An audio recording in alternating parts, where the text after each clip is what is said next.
Hello, I'm Dr. Pat, and just a brief intro. We're doing a series of compilation videos showing similar species groupings. So if you have one particular exotic animal you love and not so interested in others, you can just click on the compilations and see all you'd like on a little mini marathon. And the idea of the compilation is to show the same exotic species with different clinical presentations showing different illnesses in the hopes that you can learn how these express, what they're caused from, and avoid them in your own pets. So we hope you learn from this. If you do, give us a like, a share, and a follow. Our goal is really to educate the public and hopefully make your pets' lives better and prevent problems. Thank you for watching. We truly appreciate it.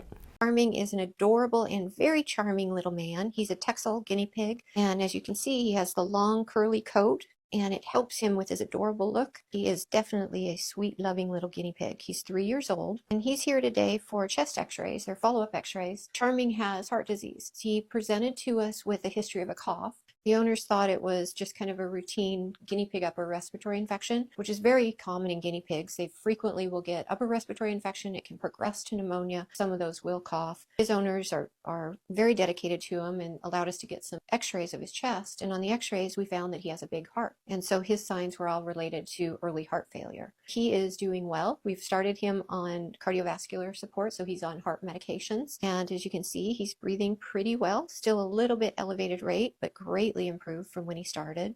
And he's eating and pooping normally and doing all the things that make a guinea pig happy and has a good quality of life. And that's our goal, is to keep that for him as long as we can. And we have Dale with us today, a 5-year-old guinea pig. And his dad brought him in because he noticed that he was starting to lose some weight. He was and is still eating, but he also noticed a very acute onset of swelling under his chin over the last couple days. He's just had surgery, but he is actually very comfortable and doing well. You can see all the swelling here, and there's some sutures present. So his entire chin was very swollen, hard, painful on exam. His intraoral exam showed that his lower cheek teeth were overgrown and they were growing across his tongue and blocking his tongue. And so this swelling is almost certainly from periodontal disease and a tooth root abscess. We did get some radiographs today, which are very suggestive for that. And then we also leveled out and trimmed his teeth and probed it and examined all the individual teeth.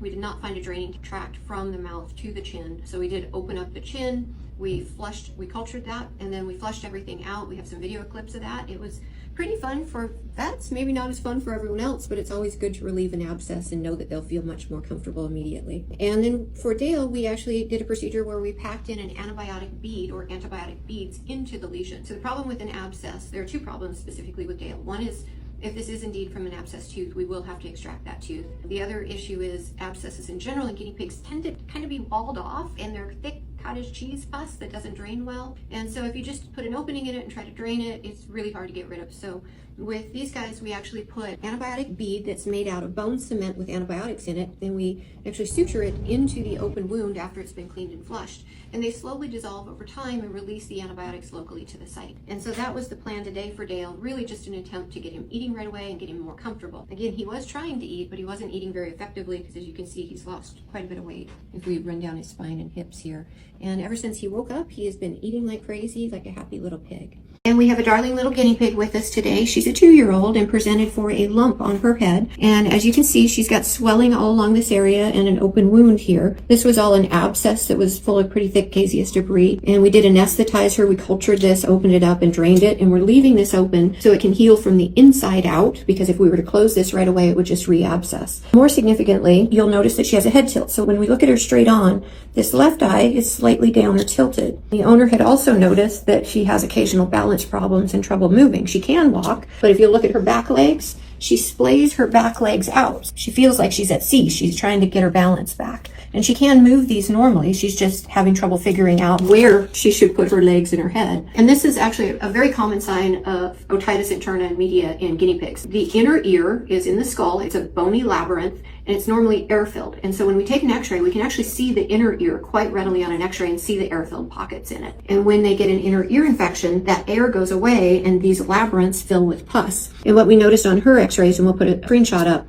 is not only have we lost some of the air in the inner ears, but her middle ear is fully calcified, indicating chronic infection, chronic inflammation. And so very probable we've had this going on for a while, and that's causing some balance problems as well. So we're treating her for both of those conditions. Prognosis for her is pretty good. Some of these animals will require surgery. It's called a bulla osteotomy. It's done in dogs as well. And that's when you go in and you actually open up this bony labyrinth to drain the pus. Many of them will start by treating them medically. We do culture other wounds if they're there to try to identify them. It is a little subjective protective because the wound on her head is probably not directly related to her ears, but we have a clear problem here that we're going to address. And we do put them on antibiotics and anti-inflammatories. We do supportive care. Many of them do actually resolve and become perfectly functional again. Some of them will maintain a little bit of a head tilt. That's actually pretty common. That's a persistent finding. And the big issue is if you're treating otitis interna, we may not actually ever be getting rid of it altogether. We may be treating the symptoms and treating the signs and suppressing it a bit, but it can pop up again. Because again, if there's pus in the inner ear, the only way to really get rid of it is to drain that. So these guys do require regular ongoing care and close observation by their owners, but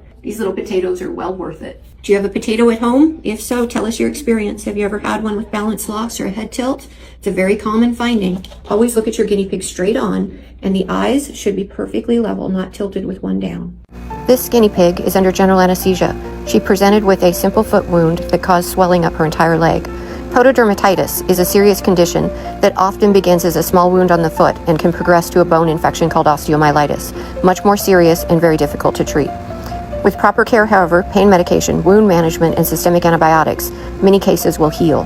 Prevention is key with a clean, dry cage. How often do you clean your pig's cage?